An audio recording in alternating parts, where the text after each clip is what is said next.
Now, into the ticket office of Disneyland. Oh boy, let's do this. Don't think the CIA is going to be trying to hack your second-gen iPod. I didn't think so. There might have been a lot of illegal music on there. I wouldn't doubt it. But, I mean... You were supposed to bring death to the flagships, not join them. Google has found a new way to piss me off. iTunes is a constant source of embarrassment. Behind-the-scenes camera crap. Here, tell us about courage, Phil. Tell us about courage. I am Nadella. I can't do it anymore without laughing. I was going to do the whole thing. Welcome, everyone, to the Calling All Platforms podcast. I am your host, Wes, and I'm here with Landon. Hello. And Caleb today.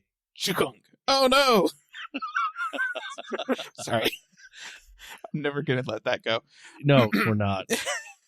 All right, I guess I'll let you explain that one, the chukunk. You know what, listener, great. we're that's just a tease. There'll be a little bonus at the end of the episode. just you wait. It was just great. you wait. It was fantastic. We won't explain that then. And I mean, it's like maybe you had to be there, but I feel like that audio bit is just is going to be great, just regardless of context. Surprise free at the end. Hey, there's one more thing right there. There you go. And it was from Landon. Okay. Oh gosh. Anywho, is this a trick? There's an old school one for you there, Landon. That was so funny. Like, I did listen to that episode, and that was genuinely amazing. Is this a trap? Oh yeah, this is a trap. Anyway, let's go ahead and let's talk about what's happened this week, maybe 2 weeks, huh? Well, so Gamescom, that is a big thing that happened all this week. And we're going to get to that. But first, we're actually going to be talking about some other things before we get into Gamescom. First thing we're going to talk about Apple and I guess colors. Looking on the list here, we're going to talk about iPhone colors. Look, Yeah, Caleb, why don't you take it away on that one? It's my responsibility in this podcast to bring to the table all of the important news that is happening in the world of Apple and Apple's technology and contributions to the tech space. When you're here, yes. Shut up. The past couple of weeks, we're working up to the beginning of September, which is when Apple hosts their event for the reveal of the new iPhone and yada, yada, yada. It's a very hyped up time on all of the Apple news blogs and news sites and stuff like that. There tends to be a lot of discussion about what the new iPhone is going to look like.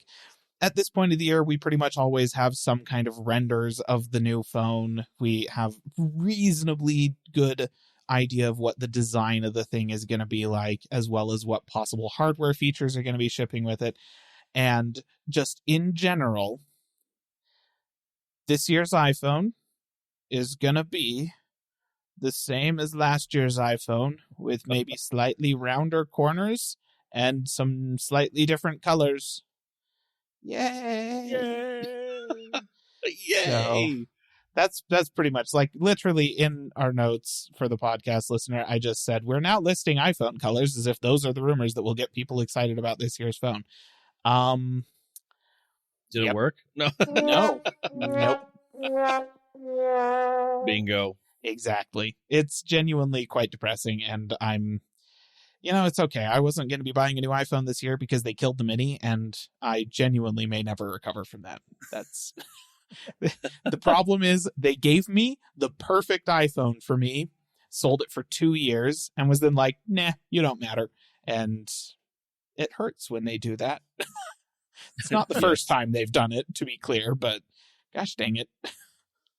I don't like it. So yeah, that's the Apple news. I'm not excited about this year's iPhone. Maybe they'll blow me away in a couple of weeks when they actually have the event and announce the new iPhone, but chances are not good. Yeah. All right. Well, let's go ahead and move on here. We're going to go into some Google news.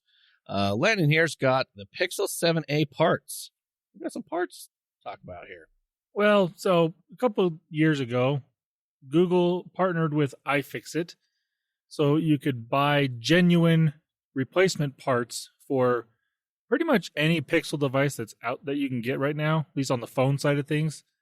And the most recent phone to be added to that list is the Pixel 7a. So if you have a 7a now, because it's relatively new, you can, if you already have broken it in some way, shape, or form, because it's possible you could have broken it in the last month that it's been available. True. You can now buy genuine parts from iFixit and the tools to fix it yourself if you want to.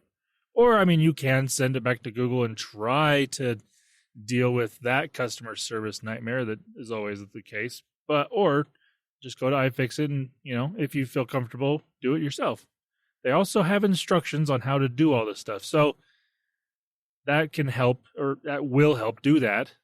Follow the instructions, listener, because it's generally a good idea, especially when it comes to something you spent, around $400 or more for. So, but yeah. So now that is now available. So that's nice. I like having more options of devices that you can fix yourself. It's very nice. For sure. It is. Definitely. Okay, we're going to go ahead and move on here. We're going to get into some Microsoft news. Yes, this was talked about, and this is probably one of the bigger things talked about at Gamescom, but I think this is a little bit bigger than just Gamescom. So we're going to get into this. And because, dear listener, we know that you're so excited to hear about Activision Blizzard and King and deals and mergers and things. So, I mean, we're going to get into it. That's the second biggest exciting thing, right? Mm-hmm. No, it's not. But we're going to talk about what's happened. It's been interesting.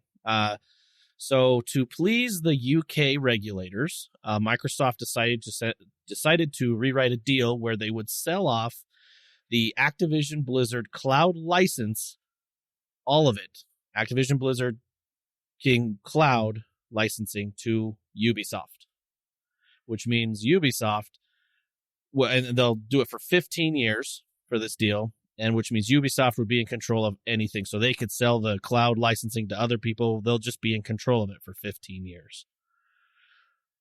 We'll start there because I'm kind of curious on Caleb's reaction on this. It's interesting.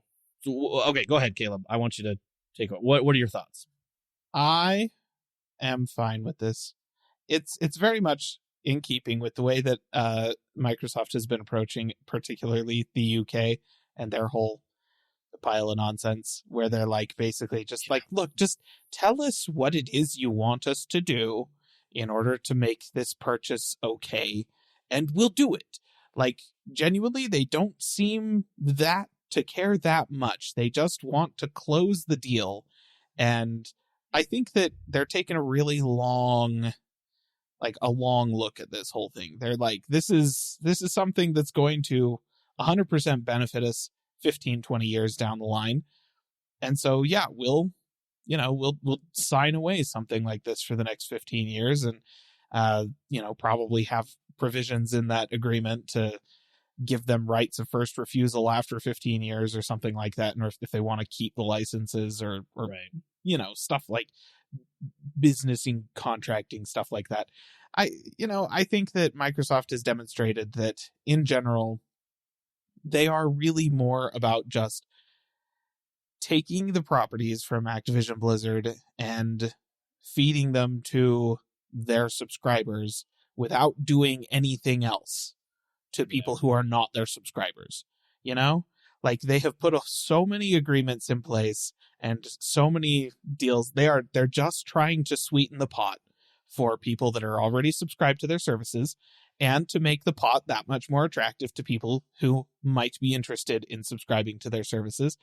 But they're not doing anything to change the status quo for people who are not subscribed to their services, And Right. This is just, once again, they're just trying to reassure the regulators that they're not going to do something evil with the ownership of Activision Blizzard. They're just, it's like, we just want to add it to Game Pass, guys. Like, it's not that complicated.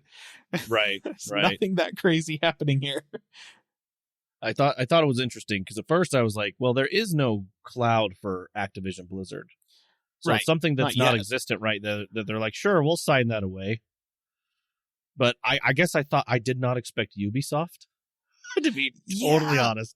That came from left field. I was like, where did that come from? I'll bet like good money that part of the reason for that is Ubisoft is a big company. They have a bunch of money, and they can, they can be like, here, we'll pay you this much for the rights to the cloud, to basically the future cloud development of Activision Blizzard properties. And also Ubisoft is a French company, and France is, I mean, obviously not a part of the UK, but it's not a US company is the key there.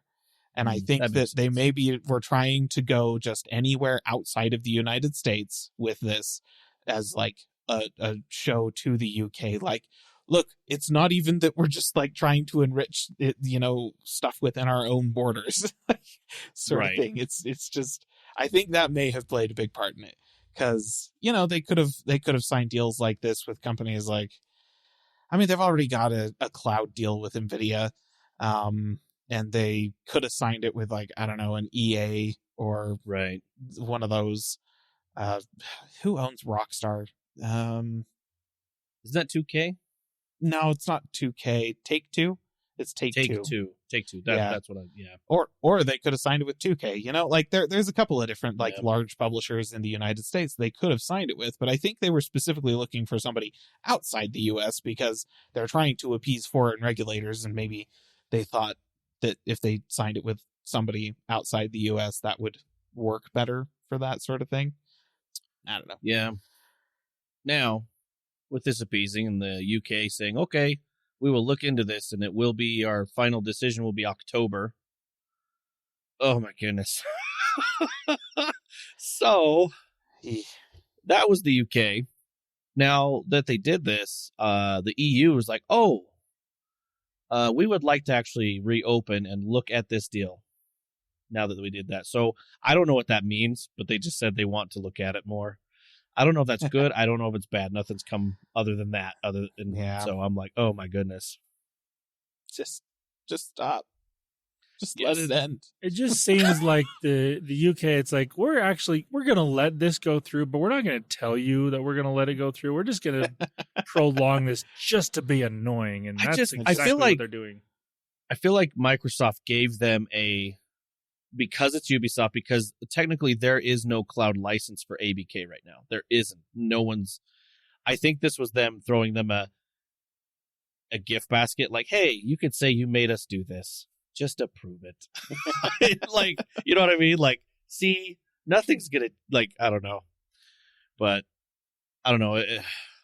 That's what's happening right now with ABK. And honestly, I wish I was able to just say, guess what, guys? It's done, and let's move on. But won't that be the day? Yeah, that'll be. You know what's going to be funny is I don't think people will believe it'll be done when it finally is. I think they'll be like, finally it's done. They're like, no, there's something. That can't be. There's something else coming. Surely. Oh, God. So that's what's going on with the Microsoft ABK stuff on there. So we're just kind of waiting on the UK, and I guess the EU is going to look at it again. Okay. So we'll see what happens with more regulation on that. So let's go ahead and move on. We're going to move on over to some general tech. Caleb, you've got some stuff you want to talk about. I'll go ahead and let you say that. Yeah. Okay. So, listener, this is something that kind of hit every corner of the tech coverage, like the tech media community a couple of weeks ago. And it honestly was kind of a testament to how big the presence of some of the popular tech YouTubers is in the tech space, that this had as much press as it did. So you may have already seen and heard some stuff about this. So Linus Tech Tips, or Linus Media Group, however, I guess the larger organization is Linus Media Group, and it technically kind of includes the entire organization. So the Linus show, right? Linus Sebastian and his whole YouTube empire that he's been building over the past 15 years, came under fire from a different tech empire, much smaller tech empire, to be clear, but an extremely respected tech empire from Gamers Nexus on YouTube. So Gamers Right. Nexus has a history of their testing is very rigorous, right? High level or a high degree of rigor in their testing when they are doing stuff. And that's kind of their shtick. That's what they pride themselves on. And as a result, their videos tend to be extremely data heavy and very dry, kind of hard to watch. Whereas Linus Media Group, their videos tend to be much more lighthearted, fast-paced, and fun, entertaining. In the past, that is generally what Linus Tech Tips has been. They show off products, but for the most part, their videos are entertainment. Over the past year and change, however, Linus Media Group has been opening or spooling up something called Labs, right? Their Labs organization. And the idea being that they're going to move much more towards data-driven, highly analytical reviews and coverage of tech stuff. Supposedly, they have been doing so over the past, several months. They've been using the labs to put out, these really data-driven pieces and stuff like that. And as time has gone on, it's become kind of apparent that they are not actually doing much analysis, and their data tends to be kind of suspect a lot of the time. And yet they keep verbally positioning themselves as if we're the new home of highly analytical, very data-driven, reliable coverage in the tech space on YouTube, and other coverage or other sites like Gamers Nexus and folks like Hardware Unboxed and stuff like that have always put more emphasis on highly analytical coverage, took exception to that. Gamers Nexus kind of dug into it and released a video pointing out a lot of the hypocrisy that was evident in the Linus Tech Tips and their other associated channels coverage of stuff. And there were a couple of fairly major missteps that came out through that coverage, such as a very niche water block that was designed to cool both a CPU and a GPU at the same time. And the water block itself was really pretty, machined entirely out of copper, and done on a very small scale by a two-man team, I think. So it's a startup that sent them a prototype of this water block that they want to sell for like $800 or something like that. This is a custom water cooling part that the vast majority of people should not even consider buying. But if you have a lot of money that you want to spend on a statement PC or something like that, then this is definitely something that would interest you. And Linus, on their coverage of it, they tested it with the wrong motherboard or with the wrong GPU. Instead of the 3090 Ti that it was designed to work with, they stuck it on a 4090, even though the company who sent it to them, this little startup of like two guys, was all like, you can put it on 4090, I guess. Technically the holes match up, but we haven't tested it with a 4090 and we have no idea if it's actually going to perform. And it didn't perform because, the tolerances were just ever so slightly off. These things are very precision machined. And so his response to this was not, oh, darn, our testing was bad or whatever. Maybe we should actually test it against the card that is correct and present the data that's actually accurate. He was just like, nah, it doesn't matter whether or not we have accurate data. This is a stupid product regardless of how it performs. And then he doubled down on that, in their live stream show on that next Friday, and then in several forum posts on the Linus Tech Tips forums, and so on and so forth. And then at their big expo, Linus Media Group holds a tech expo, actually, called, what is it called? Oh, I just spaced it. Whatever. Couldn't tell you.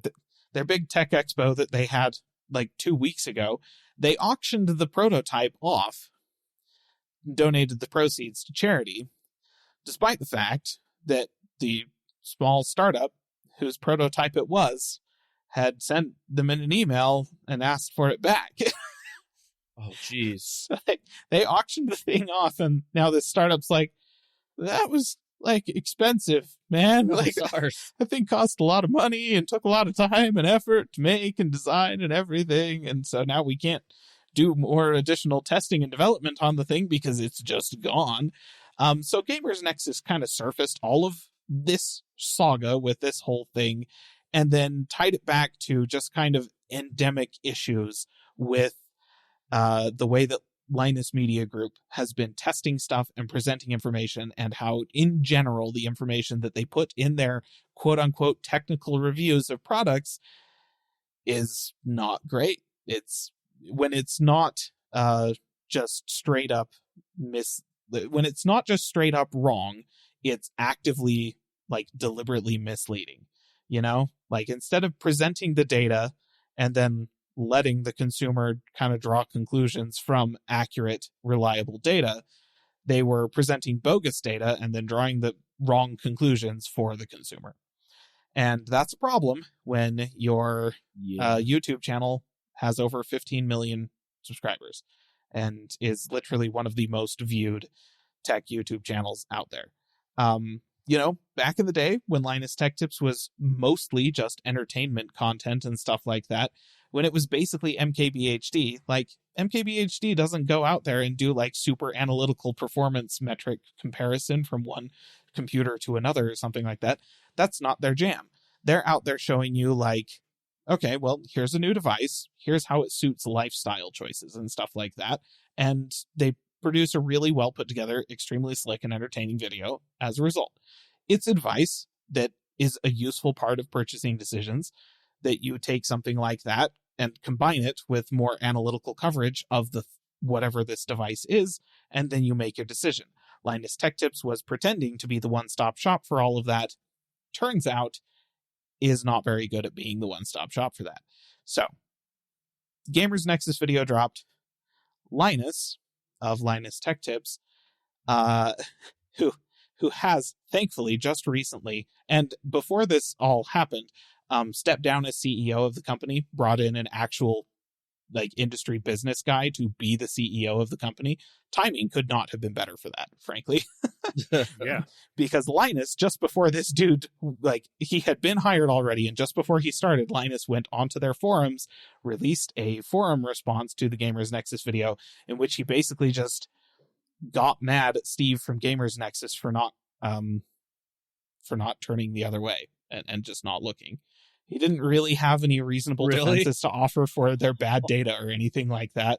And the idea that Gamers Nexus presented, that honestly Linus Tech Tips is focused on producing too much content too quickly, and multiple interviews with tons of their staff say that the one thing everybody at Linus Tech Tips wants to do is slow down their content schedules so that they can actually do their research and make sure that the data is right and stuff like that.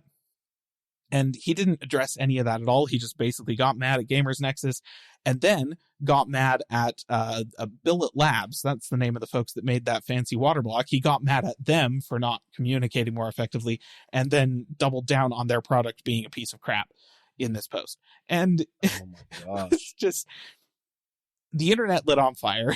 Everybody was like, wow, that was the most tone-deaf thing you could have possibly said in this situation. And LTT actually shut down for a week, missing for the first time a video upload, like a daily video upload. They've been doing that for 10 years plus. And so they finally, they took a week off. Their response was, thanks to their new CEO, to basically, look, we're going to step back. We're going to do a series, like a week's worth of team all hands meetings and that sort of thing, and figure out how we solve these problems that are legitimate problems with our output that were raised by a respected member of the tech community. And they actually came back yesterday with, it's been just over a week, and they're like, okay, here's, they released a video and said, here's all the things that we're going to do to try and make this better. And in general, the response seems to be like, okay, yeah, it's our bad. We got a little prideful. We're going to slow down our video production schedule so that when we produce content that is actually supposed to be data-driven, the data is correct. We've actually reviewed it. And then when we find stuff that isn't correct, we stop the video from releasing, fix the problem, and then release the video, instead of just releasing it and whatever, crap data's out there, it's fine. Right. So that's a good response finally. And I think that a lot of it is thanks to, yes, there is a CEO there now who is not Linus, who does not have Linus's ego, who for, all of his redeeming qualities, Linus Sebastian does have a bit of an ego. And that's good, right?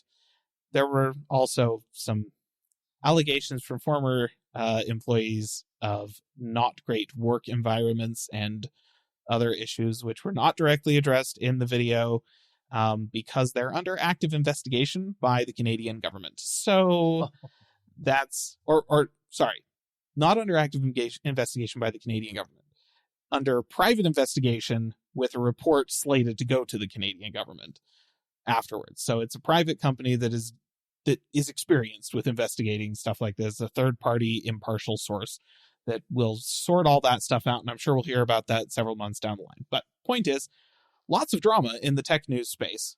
Wow.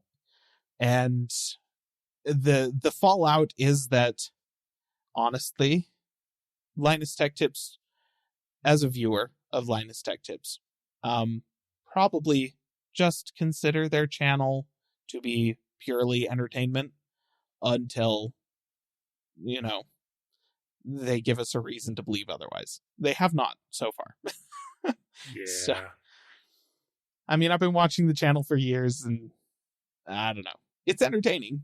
Until the data that they start sharing matches other data from other places. It's true. It's honestly even as bad as until the data that they're showing is internally consistent. Instead of like having occasionally just one bar on a bar graph that is just, what? Like, that makes zero sense, and that kind of thing, Right. which they genuinely had some where it was like, here's all the games that we tested these two graphics cards on. This one was beating this one in all of the games, except for this one game where, card B that was losing everything else was 3 times as fast as card A.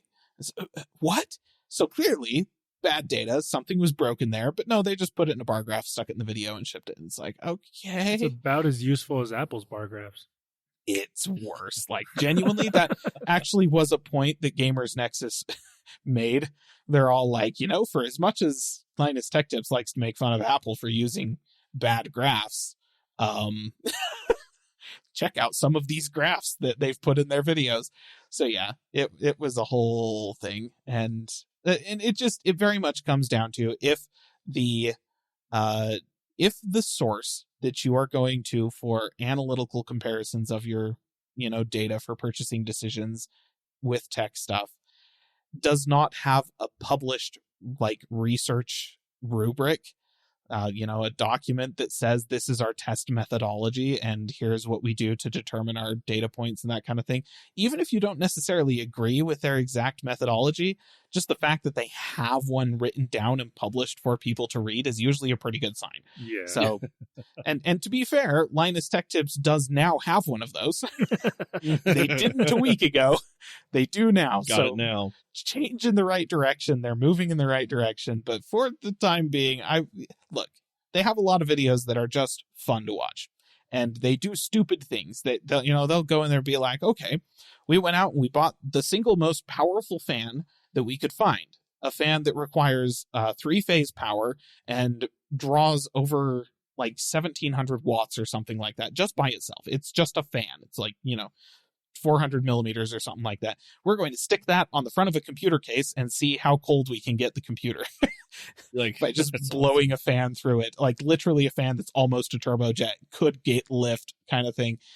Yeah, that's the kind of video that they do that I enjoy. I think those are hilarious. And obviously there's no scientific data to be gained from that. That's a stupid idea, listener. Don't do it. They know it's a stupid idea. They say it's a stupid idea, but it's still kind of fun to watch it happen. And yeah, so videos are great entertainment. It's a good entertaining tech channel, and that's all it needs to be. But They are really like, no, we're going to start producing analytical, data-driven content. And if they want to move in that direction, that's absolutely fine. But it takes more than a few months to do that. So just, yeah, it'll take some time. But yeah, things seem to be kind of dying down right now. We'll see how the ongoing investigation into like employing employee treatment and stuff like that goes, but that's yet to be resolved. So that's that whole thing.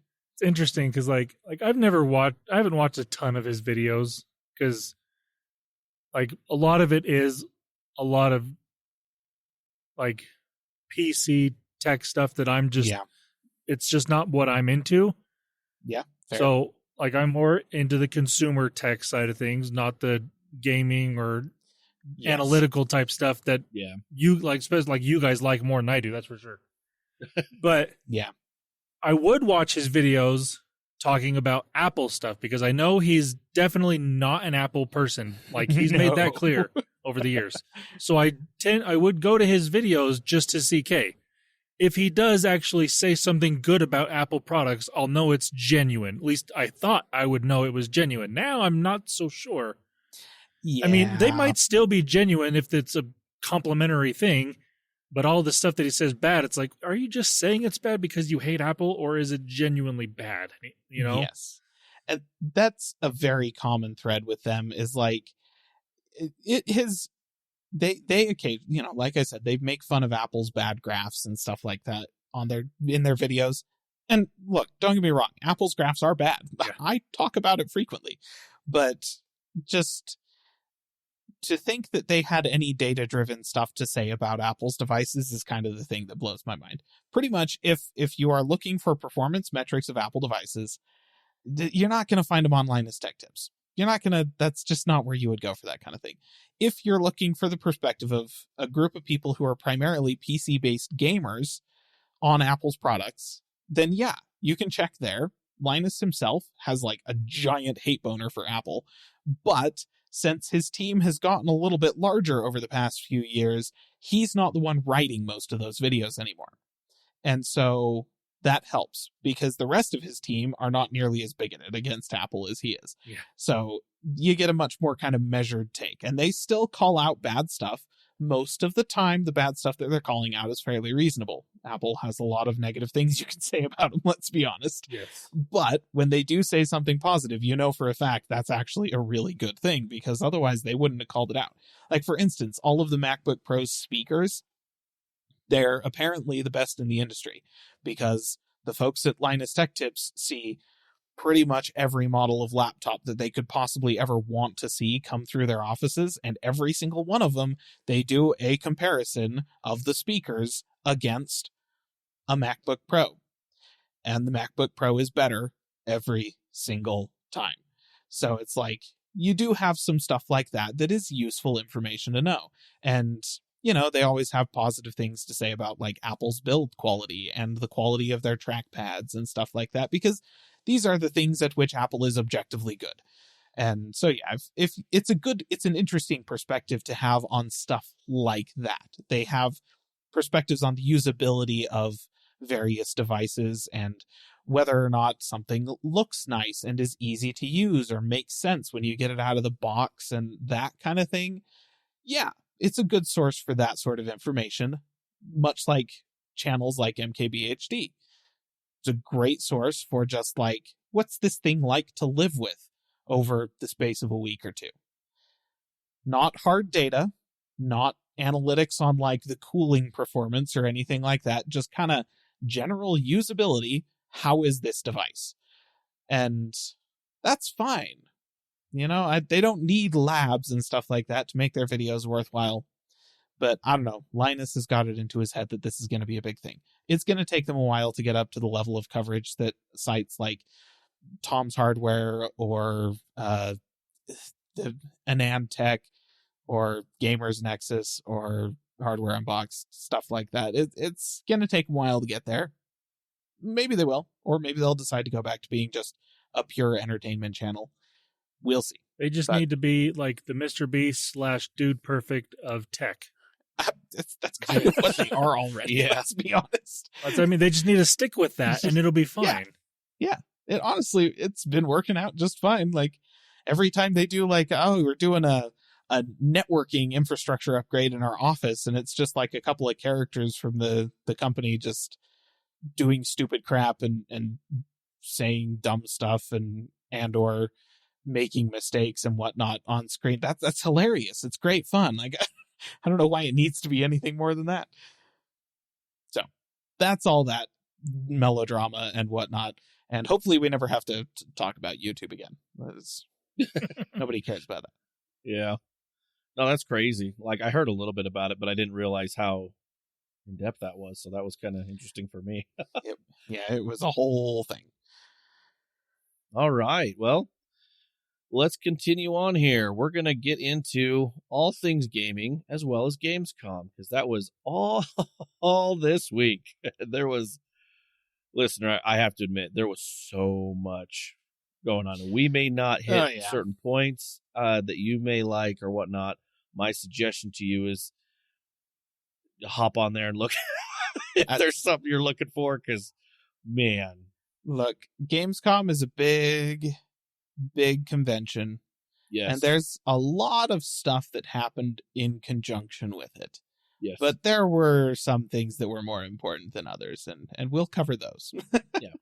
More important, or just kind of little notes to just kind of be, oh, hey, this is cool or not. So well, let's jump into this here. One thing I did want to kind of bring out, I thought was just interesting. I have to give this one to Atari because they just keep trying. So, so they're coming out later this year with the Atari 2600 Plus. You heard me right. It looks like the original Atari, but will actually play the 2600 and 7800 cartridges. Kind of crazy. Like, I swear they were doing something.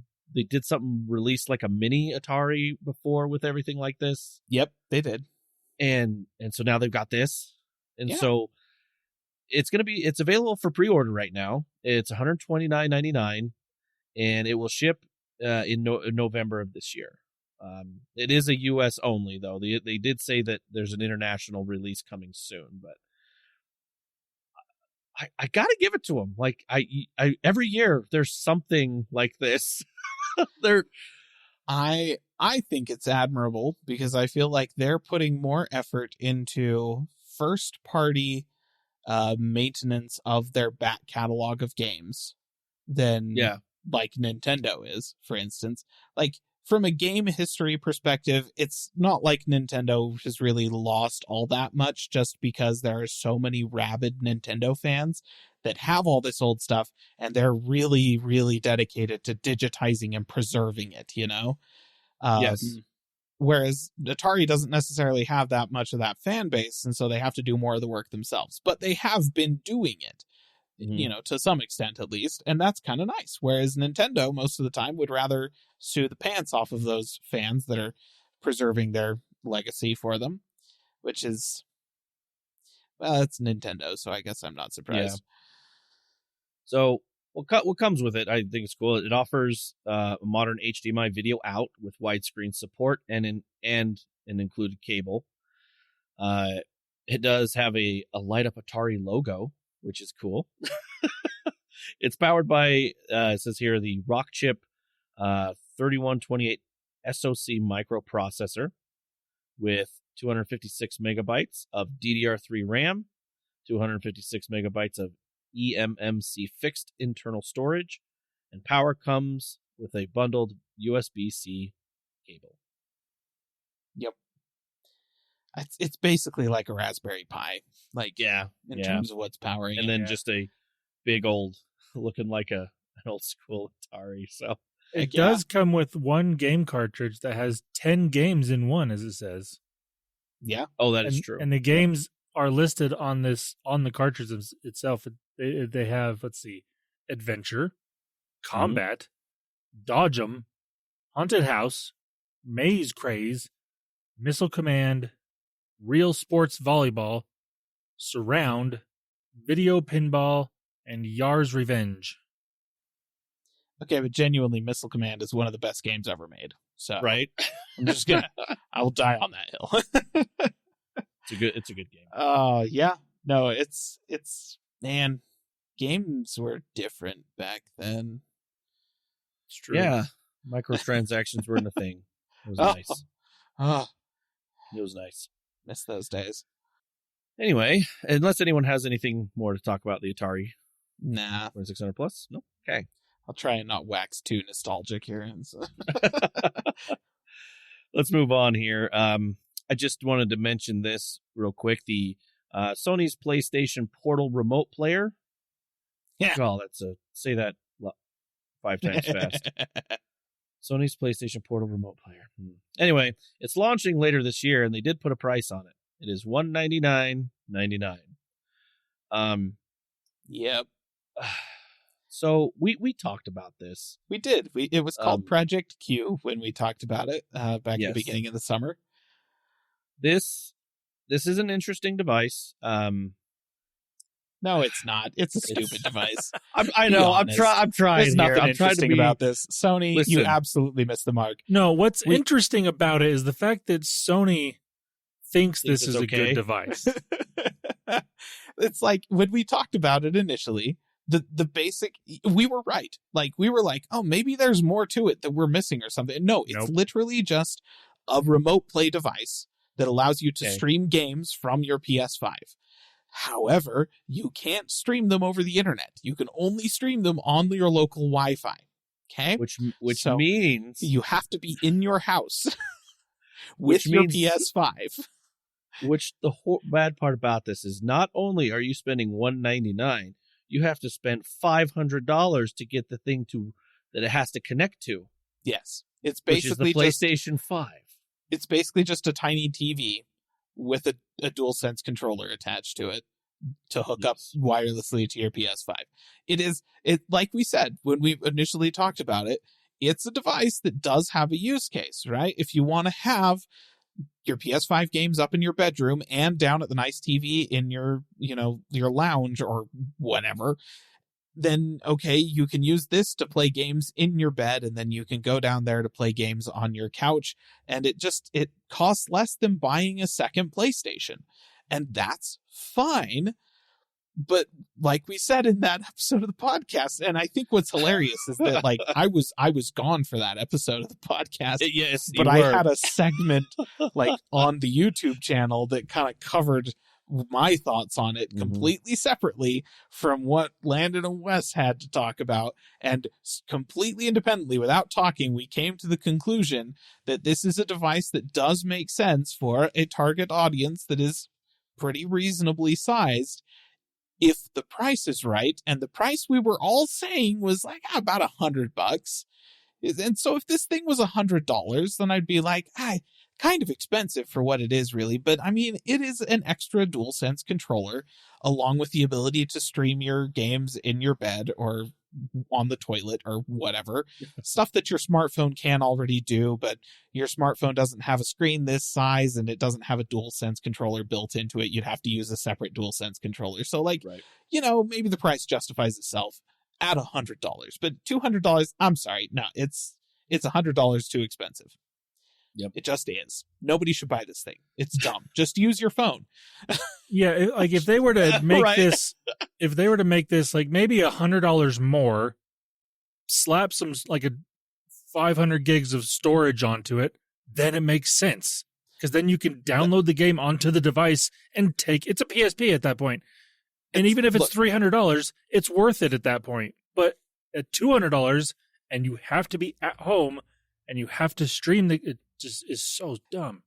If they made this thing so that it could play PS4 games, they could charge $300 for it and it would still be a good deal. If you could download PS4 games, like stuff that was made for the PS4 is playable on the PS5, but it's an older version, it's not quite as intense as the PS5 is, then yeah, it's a PSP. And it's a great idea. It's a great deal, even at $300. If they made it so that it played PS5 games, you could charge $700 for it, and it would still be a good deal.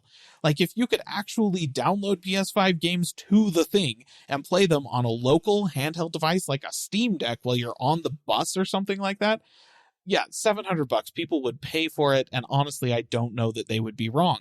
Even though, the Steam Deck does cost less than that. Just saying, like a lot less. But the point is, like, I don't even necessarily know that would be a bad thing. But it doesn't play any games. Like, it doesn't even play Android games. You know, like it's an Android-based operating system powering the thing, almost guaranteed, but it doesn't even do that. Like, you can't even play Angry Birds on this thing while you're on the bus. If you're on the bus, unless you literally have a router, a jackery to power the whole thing, and a PlayStation 5 with you, then it's useless. Like, this is the dumbest portable device I have ever seen. And maybe my favorite part, it doesn't have Bluetooth.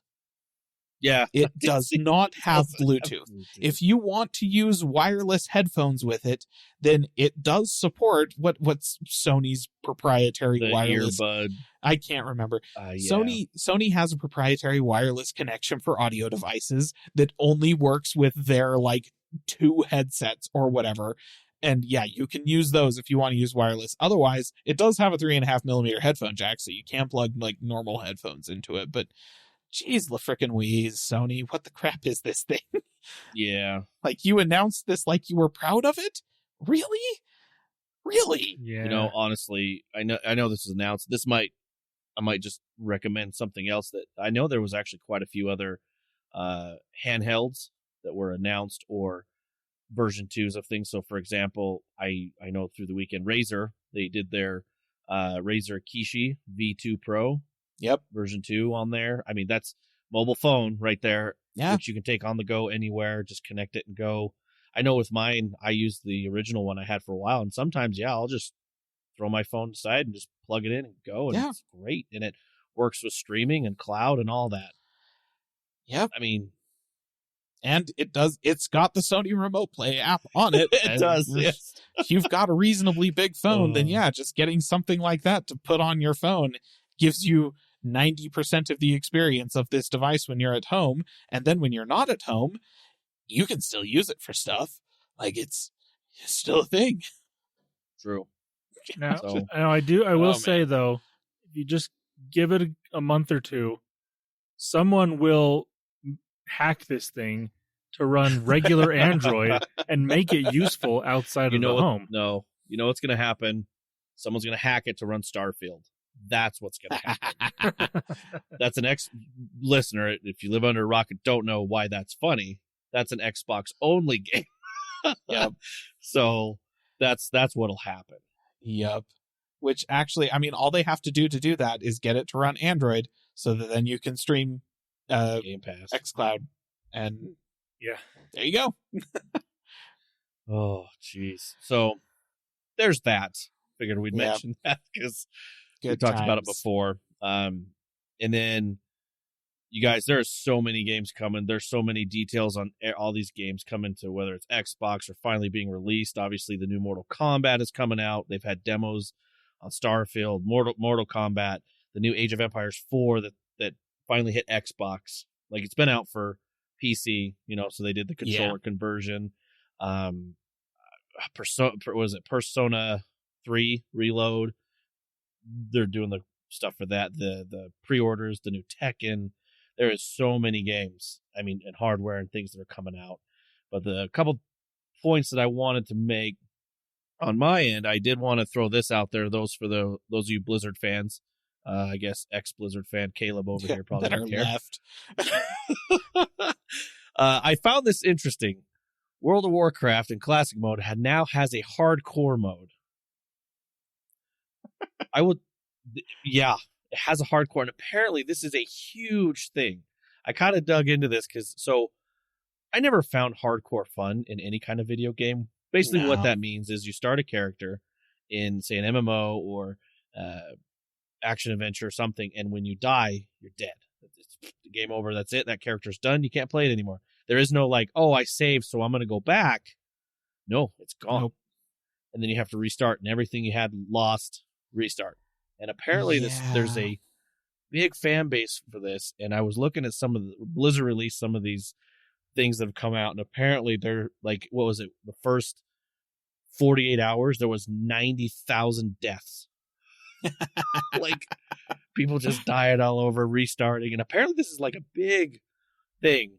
And I don't know. It's interesting to me because this is something that's never happened in WoW. What they would do before is the hardcore, it wasn't a Blizzard ran thing. It was these private servers that would run it, but basically if you died, they would have a log of you dying, and if you got onto a character that you had already died on, they would, in a sense, just ban you. Like, oh, you died.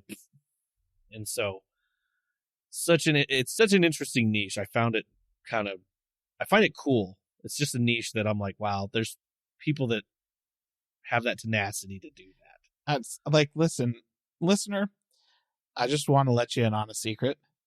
If you're starting to get bored of your character in the game, you can just start another one. Like, you don't have to have the anxiety of losing all of your crap be a part of that. Oh, dude. Just saying. It's true, but there's such a fan base for it. It's kind of crazy. I know. Well, it's like back in the day, all the people that were like on the Diablo 2 servers playing hardcore characters and stuff like that. And you'd always see them. They line up in the bottom of your battle.net window while you were logging into the game or chatting or whatever. Mm-hmm. And I was always like, I just can't relate to you folks.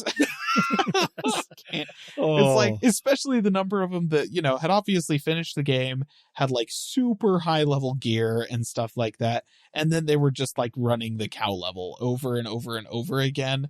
And I was like, I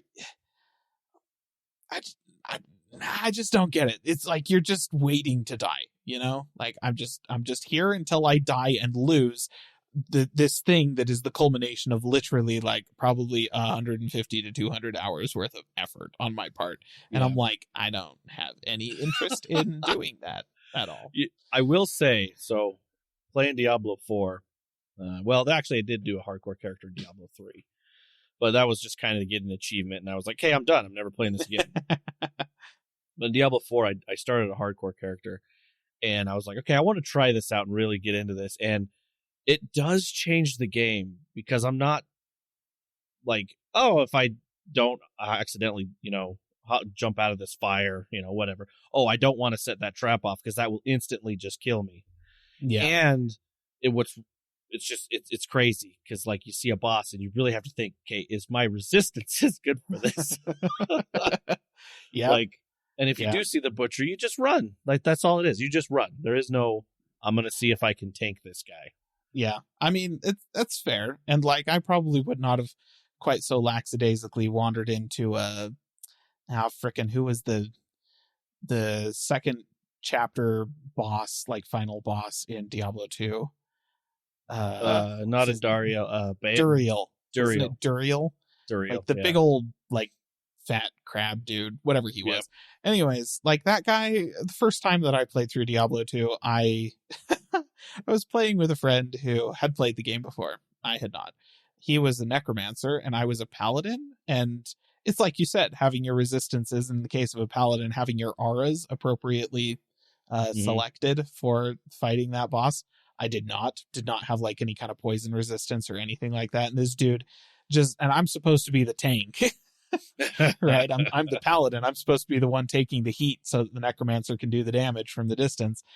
And basically what we ended up doing was the necromancer, we would walk into there, drop town portals. I would run up to the boss, die, respawn, and then run back in. And then the necromancer would jump out through my portal so that it wouldn't close behind him. And then I'd use his portal and he'd hop in, do damage for like 10 seconds. I would die. He'd jump out. I'd respawn back in, run in. He'd do damage for 10 seconds. And we did that for probably 30 minutes because he couldn't stand up to the guy. I couldn't stand up to the guy. And I literally had like probably 75 corpses just stacked up on the floor around where this guy was. And I did not know which one had my actual gear on it. It took me 5 minutes of going through all these dead bodies to find the first one that had my armor and weapons and stuff. Anyways, I would not have memories like that if I had tried to play this game hardcore. No, man. You know, I feel like those memories are better than the memory of me making one mistake and then accidentally losing like 12 hours of progress in the game or something like that and feeling like absolute crap for who knows how long. that's how you rage quit games, and I probably never would have finished Diablo 2 if I tried. So Seriously. I definitely cannot relate to this, but I'm happy it exists for the masochists out there that really want to get into it. I mean, they are the nicest people. I will say that. They really are. Like, it's crazy, but I have to give it to them. I mean, I was like, man, I want to see how far I can get in Classic. And then I started really remembering how bad I hate Murlocs in that game. I probably die at like level 2. Anyway. So that was one thing I wanted to note on there. A couple just quick things. Like, obviously the big heavy hitters for the rest of the year was there. And if you want to take a look at, if you're waiting for a game, it most likely has been there if you're expecting it. Like Starfield, like Mortal Kombat, like, I mean, all the above. So Gamescom, type it into YouTube, take a look, because there's going to be some definite things. There is a little bit we're going to talk about on Baldur's Gate, which we'll get to in just a minute, because that's another big one we'll probably talk about. So let's go ahead and move on. Looks like, Landon, here you got some Qualcomm G Series chips. Yes. Now, I don't know if this was talked about at Gamescom, but it was definitely in association with Gamescom, because Qualcomm's G series of chips have been their gaming device chips. Yes. And they announced some new ones and an upgraded one. So the new ones, they've got the G1 and the G2, and then they've got a new G3 that, man, okay. Qualcomm really needs to fix their naming. But this one's called the G3X Gen 2. Oh, gosh. Pro. Put Pro at the end of that. Just I mean, may as well. Pro. I mean, it's Pro Max. Yeah, Pro Max. Anyway, so some of the specs on these. So these are going to be products that go into your handheld gaming devices, similar to like a Steam Deck, although Steam Deck uses an AMD processor rather than a Qualcomm processor. But similar type product. So the G1 is something that'll be more of like your at-home, like cloud gaming type product. It's not necessarily something like, well, we'll get into it. So the G1 has the Qualcomm Cryo 8-core CPU on it and an Adreno A11 GPU. And from what I understand, I've seen somewhere that it gets pretty good battery life when gaming, but who knows? Obviously, these haven't been tested thoroughly yet. The G2 actually has more connectivity on it. It's got 5G and Wi-Fi 6 and 6E on it. And it's got the same Cryo 8-core CPU, but it's got an Adreno A21 GPU. And then, like I said, the Snapdragon X62 5G modem, which gives it that connectivity and stuff. So this is going to be something that you could potentially see in like a gaming phone.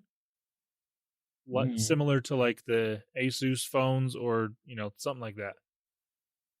Right. And then the Snapdragon G3 X Gen 2, it's got the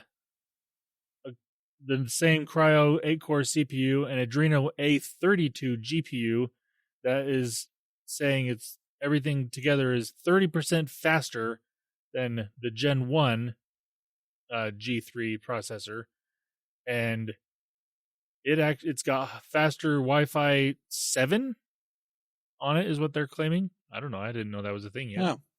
Oh. And 5G and millimeter wave. So it's just a little bit higher. Wow. Basically, the main differences between these things is the GPU built in are going to be the faster ones on the higher end processor, and then obviously the better connectivity and stuff like that. But these were announced this past week. So if you're looking into different devices, this is now potentially going to be in some sort of gaming handheld device that you might be looking for in the next year. Because obviously they're not in devices yet, but they will be as time goes on. So there you go. That's what Qualcomm had to do with the gaming sphere of things this week. Nice. All right, let's move to the next thing. Well, Caleb, Baldur's Gate 3 sparks developer outrage. Oh, man. So I get all of the controversial stuff. Well, I mean, today. I figure we talk about all the Baldur's Gate because obviously, yes. I'm assuming you're going, yeah, go ahead. So Baldur's Gate had a 1.0 release. We mentioned before it was released that was going to be happening a couple of weeks ago. Yep. Yeah, Baldur's Gate came out officially, and turns out it's probably the single most ambitious role-playing game ever. And I mean that. Like, how many hours just for the main quest? I can't remember what they said. Wasn't it like 80? 200? Just the main quest? Just the main quest if you're doing... Okay, so if by main quest you mean all of your party's main quests, right? So, like, you have a party in the game, and if you are doing the quests for all of your party members and stuff like that, then yeah, it's supposed to be something like 180 to 100 hours or something. The entire game itself, if you complete the whole thing, is like JRPGs have a history of being gigantic in scope and just having so much content. And JRPGs can run up into the 300, 400, 500 hour range to just complete everything. Apparently Baldur's Gate is supposed to be somewhere in the order of about 700. So it is just ridiculous in scope. And it has just been pretty much universally positively received by everybody in the community, in that, the story is great. The characters are really good. The voice acting is absolutely stellar. Character creator is outstanding. It gives you all of the customization that you would expect from sitting down to play a pen and paper RPG like Dungeons and Dragons. I mean, the game is based off of Dungeons and Dragons, obviously. It's a Baldur's Gate game, right? It's a Wizards of the Coast officially licensed whatever. But it genuinely, unlike previous Baldur's Gate games, it's not like D&D Light or D&D for babies or whatever. This is just, it's full-on 5th edition Dungeons and Dragons as a video game. And no DM, right? Like... The game is the Dungeon Master, but it actually works really well. And yeah, it's the whole thing. Everybody's impressed with the scope of it. Everybody's impressed with how good the story is and how great characters are. The fact that the game feels finished right as it was released. Like, sure, there's bugs, but nothing like the unfinished buggy crap we've been getting from pretty much every large AAA studio over the past 5 years, especially when you look at like Cyberpunk and stuff like that. It's just it's finished. The game is done when they released it, which is really nice. Now, to be fair, Baldur's Gate 3 has been in early access for 2 years at this point or something like that. So they had a lot of time to iron out all of the issues and that kind of thing. But the fact that they did that is really nice. Thanks, Larian. So I think it's fair to say that anybody who was paying attention to Divinity Original Sin 2 and the early access development of Baldur's Gate 3 was not surprised by the high quality final product that we got when it officially launched. However, turns out there were a lot of people who weren't paying attention to those things and were caught completely off guard by the fact that Baldur's Gate 3 was an incredible piece of game development and set a new standard for RPGs in the PC game space, especially. Now, some of those people who were caught off guard were developers from other large AAA development studios. And a lot of them, a couple of weeks ago, took to Twitter to bemoan at how horrible it is that Larian would consider releasing such a game and how essentially players shouldn't expect this kind of thing. It's unreasonable for players to expect a game this good. Lower your expectations. It's impossible for this sort of thing to be developed regularly, and so on and so forth. I would just like to point out that nobody from Software was complaining about it. The developers of Elden Ring, who just last year set a new standard for a whole genre of video games. And nobody from Nintendo was on there whining about how this makes, Tears of the Kingdom look horrible or anything like that, because it doesn't. These games are also setting a very high standard for AAA game development studios. So none of the people from studios that are actually making good games came out to whine about how Baldur's Gate was too good and players shouldn't expect anything like that. There was a lot of community backlash against this, and I do want to say that there is some validity to the things that these developers were saying. Some of them were just pointing out that, yes, Baldur's Gate 3 is an excellent game. Yes, it does set a new standard, but players shouldn't be expecting every new game to set a new standard for high-quality game development. That's true. Not every game can be better than every other game before it. Right. Sometimes you get lucky, but just because we're just now finally getting something that makes The Witcher 3 look like it's child's play, over 10 or almost 10 years later, like after The Witcher 3 was released, it takes a while for these like new standards in a particular genre of game to be beaten. And that's fine. But the developers who are like, so lower your expectations to all of the AAA stuff. No, you are misreading the room. Everybody is happy with this because it is a good game, but also because it's not the same pile of recycled crap that AAA game developers have been giving us for the past decade. We are happy with this game because it set a new standard, yes, but we're honestly just happy with anything that isn't crap. It doesn't even have to set a new standard. Like, let's be honest, Breath of the Wild did set a new standard for open world RPGs. Mm-hmm. Tears of the Kingdom didn't necessarily set a new standard. It just kind of took what Breath of the Wild did really, really well and just built on it a little bit. So that's fine. Like, nobody's complaining about Tears of the Kingdom, right? Like, that's okay. If you want to take what the current standard is and then make something that's just equivalent to it, not necessarily better, doesn't have to be groundbreaking, just something that's as good as Baldur's Gate 3, that's fine. It means you have to release a product that actually works on day one. So that's a key point. It means you have to release a product that feels original. That's also kind of big, right? Like, has an original story to tell or something, Yes. So, yeah, like, I don't know. There was a lot of whole back and forth between like some groups of people online about this. And I think at the end of the day, continue to be a listener. As a gamer, you should continue to expect high quality entertainment. Video games have the capability to deliver some really incredible experiences unmatched by any other form of entertainment. That is their strength, and we should expect them to strive for that. They don't necessarily have to be the best game ever every single time, but they should be trying. Yes. And so much of the AAA space these days, they're not trying at all.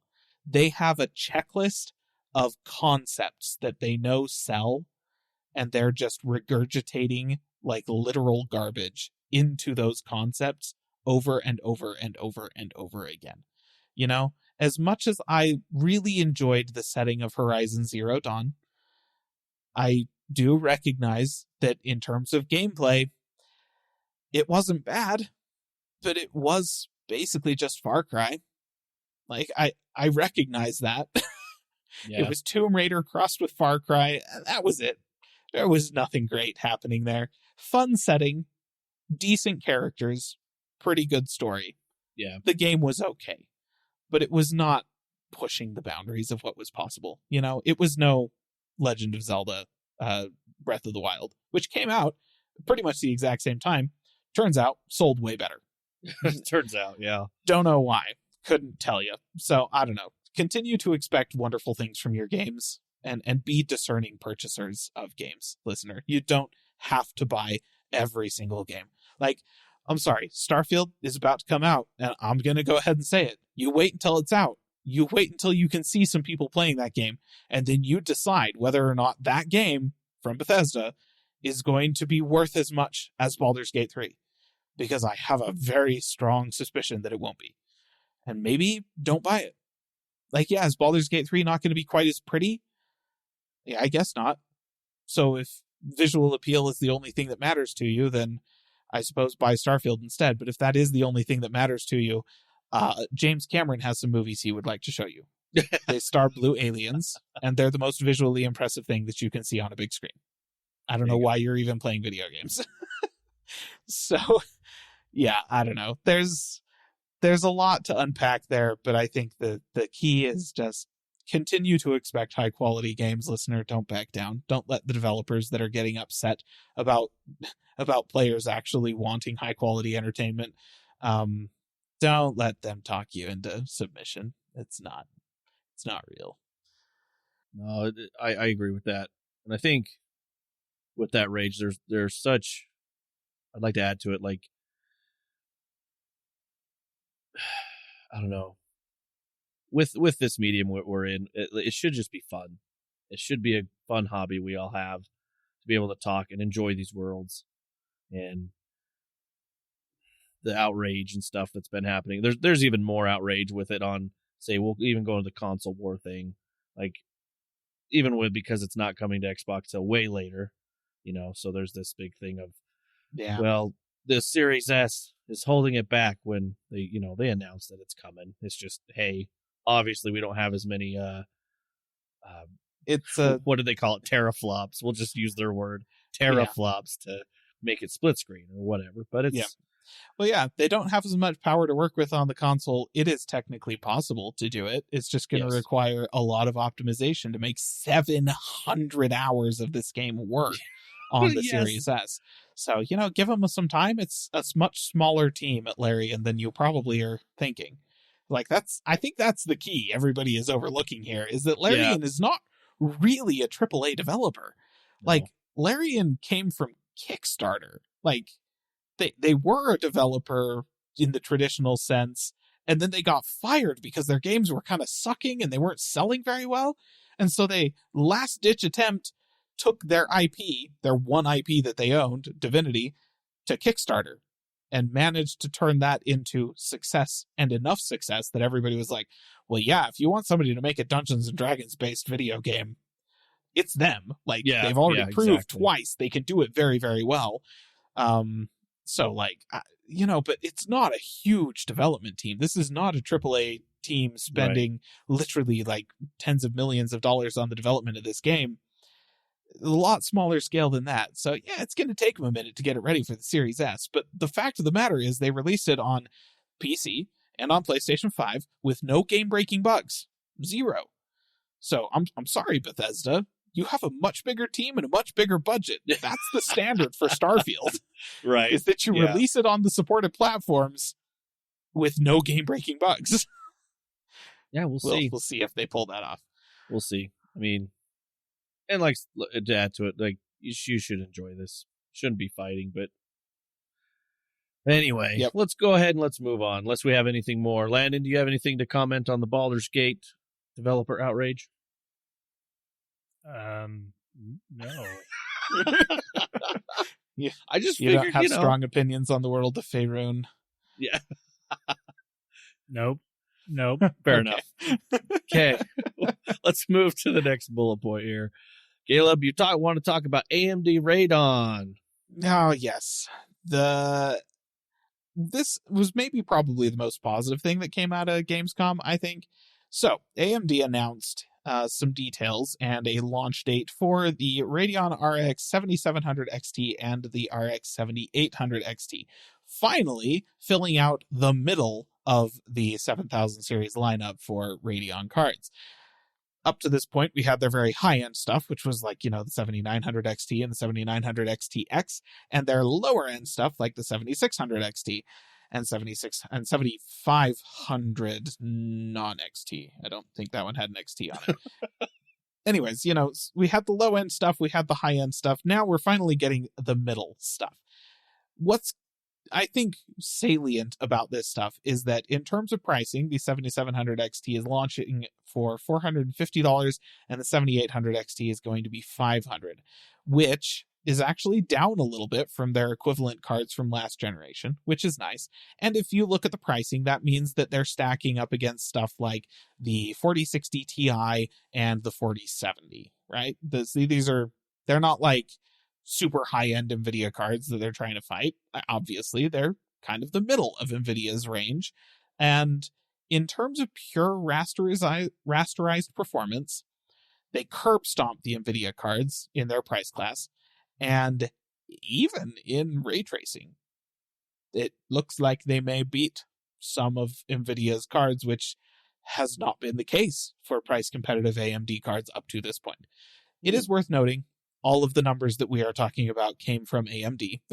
So, grain of salt, pound of salt, in fact, lots of salt. Take it as it is. They're about as useful as Linus Tech Tips tests on these products. It right there.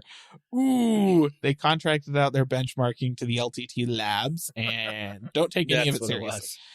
Some of the graphs looked really dumb. Anyways, but no, it's basically just nice to see some mid-range cards that are mid-range prices, like that are doing well from AMD, that are actually like beating NVIDIA cards and stuff like that. So there's going to be going for sale later. What did they say? End of September? No, I think it was October, like beginning of October. Those will be going for sale. So nice to see. Alongside that, there are going to be, actually, it is end of September. When is Starfield launching? So early access is, I think, is September 1st. Yeah. So if you pre-order but the actual like Steam. Okay, actual release date I think is the 7th. Sorry. Is it the 7th? Oh, okay. It's like this. You know what? Let me bring it up. Steam. Well, they're launching alongside Starfield. In fact, if you buy a 7700 XT or a 7800 XT, which I believe are open for pre-orders right now, you get a copy of Starfield with them. So that's another thing to keep in mind with these. Alongside those, they're launching their new version of Fidelity Super Resolution, which is going to include an analog for NVIDIA's frame generation, their DLSS frame generation that uses AI to programmatically generate additional frames for the game and insert them into the thing to try and smooth it out and give you more consistent frame rates. As to whether or not that's going to work as well as DLSS 3.0 has been working, it's just hard to say. We haven't seen the thing in action yet at this point, and, who knows. But the fact of the matter is it's not just supported on AMD's cards, and it's not only supported on their latest stuff like DLSS is. So, that's... Even if it's not as good as NVIDIA's version, as long as it works pretty well, it's still quite nice to see. So thanks, AMD, for making Fidelity Super Resolution available to everyone. So the release date is 9/5, so the 5th of September. Okay. Dang. But then it's the 1st for the early access. Well, yeah, so apparently the new Radeon cards are going to be launching here in about a week and a half. That is faster than I thought. I thought it was later. Anyways. So yeah, that's AMD stuff. It's good stuff. Like, we go into the tech specs of the GPUs and that kind of thing, but honestly, the numbers for that don't really mean anything until you can get actual in-the-field testing. And the only in-the-field testing data that we have right now is provided by AMD in their performance metrics in their announcement. So kind of don't trust that data at this point. But honestly, the fact that these cards are not hilariously overpriced is a win regardless of how they perform. So we'll just have to see whether or not their claims match up with what the price is. Gotcha. Okay. All right, well, let's keep talking these graphics cards. Other company, Nvidia, your favorite. Yeah. So Nvidia didn't want to be left out of announcing stuff at Gamescom, so they announced DLSS 4. Oh, wait, no, just kidding. It's 3.5. What does DLSS 3.5 mean? It means we wanted to announce something at Gamescom because AMD was going to have a presence there, but we didn't actually have anything super worthwhile to announce. What this is DLSS 3.0, except it is adding their ray reconstruction technique to it, which is another AI enhancement to DLSS that makes the lighting more better. Like, it's not... I don't know exactly what to think about this. It is essentially taking unused hardware on all of NVIDIA's GPUs since the 20 series. So not counting the 16 series, right? So the 20 series, the 30 series, and the 40 series all have tensor cores on them. And the tensor cores are really great for AI workloads and stuff that people who are not gamers do, right? Scientific workloads, number crunching, that kind of thing. But when you're playing a video game and you're just doing graphics rendering, the tensor cores don't really do anything. And what they're doing is they are using the tensor cores to run AI tech to essentially smooth out the ray trace path of the lighting in the game, which is moving a little bit of burden off of the RT cores so that they can run a little bit faster. The idea is that this is going to be just a driver update for all of their 20 series and later GPUs that will enable this ray reconstruction technology that will allow the tensor cores to be doing a little bit of more work to actually help DLSS produce more frames at higher qualities. So that's what it is. And the fact that it's a free driver update and they're not like charging extra and they're not restricting it artificially to only the 40 series or something like that means that I don't really have a problem with this. This is fine, right? Thanks, NVIDIA, for actually doing something semi-reasonable for your customers. Now, if you could, stop overpricing your graphics cards, please. Yes, please. Just Yep. So that's that. Oh, so much fun there. Graphics cards. Yikes. He's a party. Anyway, well, that was pretty much all the big points that we wanted to talk about at Gamescom that happened on there. I did want to mention something that I hadn't mentioned, which I think is probably something in case someone didn't know this or still is on an Xbox 360. Microsoft is shutting down the 360 store. So it's just the store they're shutting down. They're looking at actually doing that in early July 2024. So you can't buy any games. So, but you could still buy the 360 games on an Xbox One or later. So that's what that is. So you'll still be able to do that, but there will be some games that weren't carried over to the backwards compatibility program that are only on the Xbox 360. So, for example, the big one that everyone's talking about is that Simpsons arcade game. Actually, it was made for the 360, I think, for the Simpsons movie that was coming out. Oh, yeah. They had the license for it, but then when Xbox One came out, it was never carried over because they couldn't get the license and everything. So a lot of people still have the 360 for games like that. Maybe not just that game. But now that they're shutting it down, it's not going to move forward. They haven't commented on games like that just yet on how you would be able to access that or if you're going to lose it. So maybe something to heads up if you have something like that. So fair enough. Figured I'd point that out. So I think that's pretty much gaming there that we're going to talk about. We're going to move on over to some Doom news.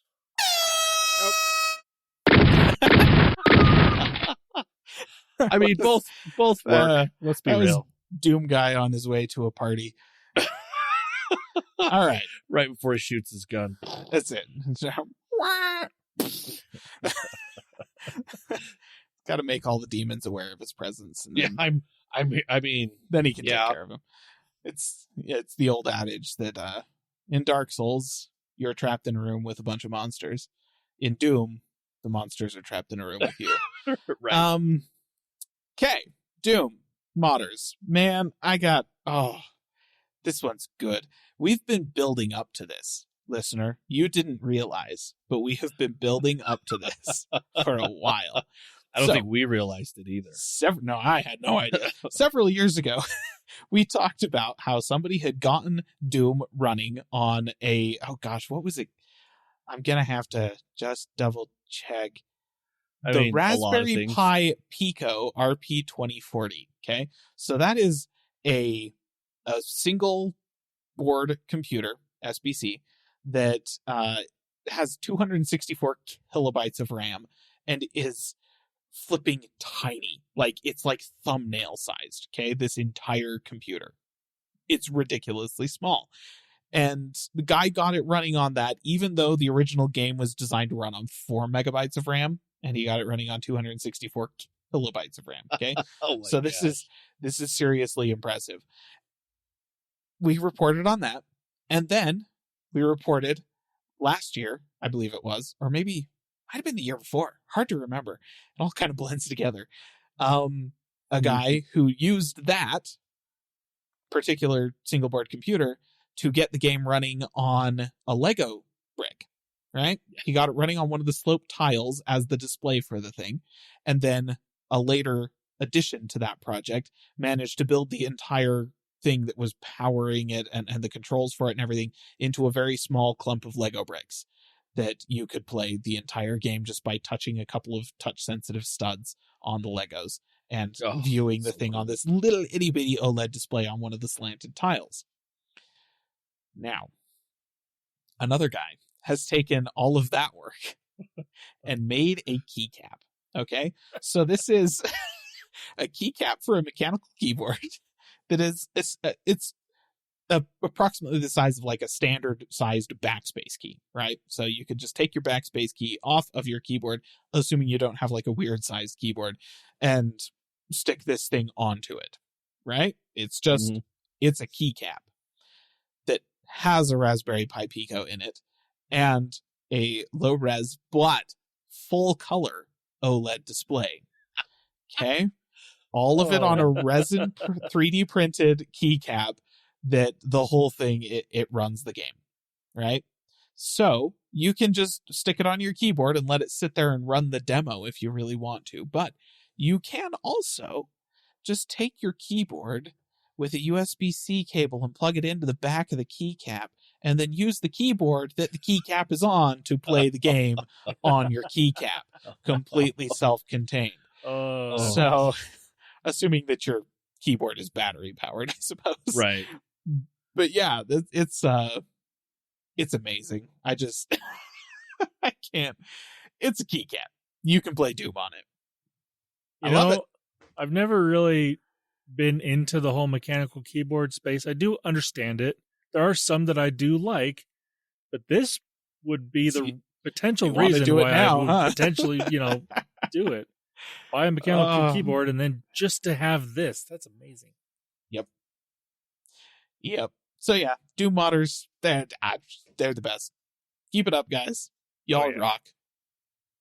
Oh, it's amazing. I'm watching the thing right now. That's wow. That's amazing. Yep. So good. So good. Yeah, listener, do yourself a favor and just take a look. Take a look at any of those things that we've mentioned, really. Like, yes. Oh, what was it? The tractor one. Like, oh yeah, got it running on a John Deere. Got it on a John Deere tractor. Pregnancy test, potatoes. So good. It's crazy. It's so good. Well, I think that's everything we wanted to talk about today, unless Landon has one more thing. Oh, that's where we wanted the air horn. Yes, there it is. That's where the air horn comes in. How funny it would be if all of a sudden he starts firing the shotgun. If he accidentally hit the shotgun again. That would be amazing. I've got one more thing of Doom news. No. Now, that would have been epic. No, this is not Doom news in the sense that it's Doom, but I mean, this is kind of a signs of the times, I guess you could say, of Doom. Oh, good. So Netflix has a gaming studio, as we all know. And I would say in love, but, that's not necessarily the case. Although, you might love this. So, Netflix has announced a new stories feature. Now, this is not your traditional, like, Instagram stories or Facebook story or, like, those type of things where it's something that you post online and then it goes away after 24 hours. No, not that. This is something entirely different. This is a set of interactive narrative games that go along with different shows that are on Netflix. Well, now you might say, okay, that's not a bad thing because, there's sometimes, there are a lot of TV shows or movies made based off of games. Why can't we have a game made based off of a TV show or a movie? Makes sense. I think they've had this before. What was it? That Minecraft thing that they did long time ago. They like made a story and then actually you can interact with it. Like it is that, like Caleb said, it was a choose your own adventure thing. I remember. Yeah, like choose your own adventure books, guys. Like, come on. Well, this is not quite that. I mean, they do have choose your own adventure TV shows. I've done those. Those are fun. This is a game, like a full on game that you can play, and they're gonna launch these games with 3 different shows. The first one is set to debut on September 19th, 3 days prior to the release of this show's 5th season.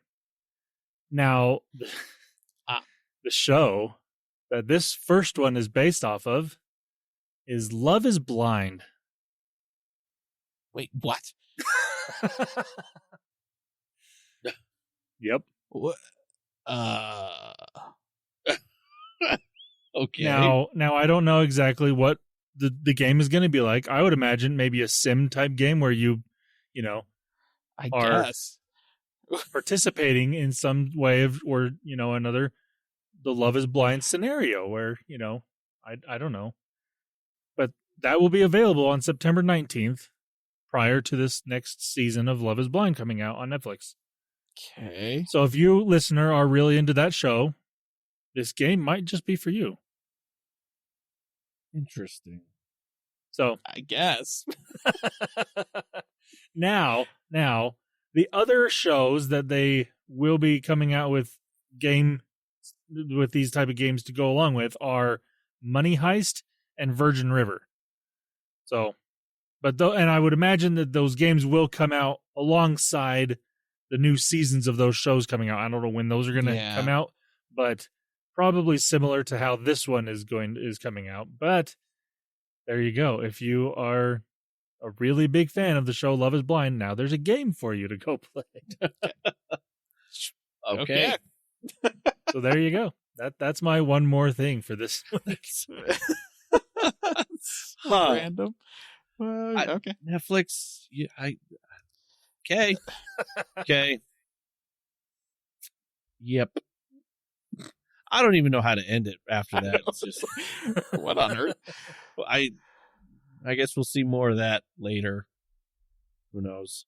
You're welcome. Anywho, since that's the last thing, dear listener, we appreciate you listening. If you want to get a hold of us or give us more information on Netflix stories, I guess, I mean, you can do that.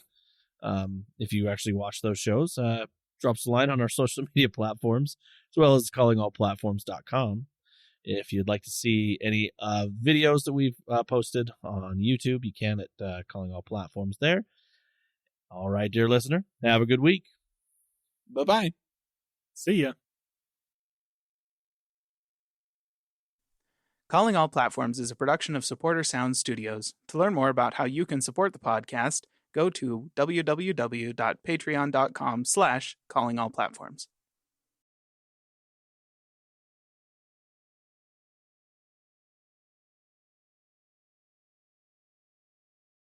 Well, should we do Shall this we? thing? Is everybody recording? I am. That's the big question. Uh-huh. Everyone got all their wiggles and whatever's out. No, never. Landon's got to do his microphone little. Oh. Then I know. Oh no.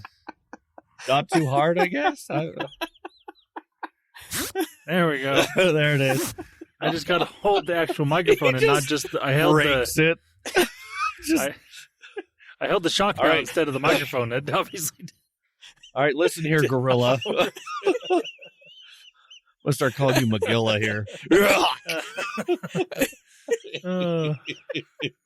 Oh man, I think we need the chunk. Oh no, is the sound like on the soundboard or something? Seriously.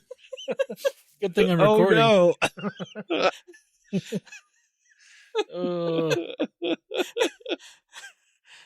Oh, and you man. thought it was going to be uneventful today, right there. Just Ooh. Oh. just pulls it right out. Oh,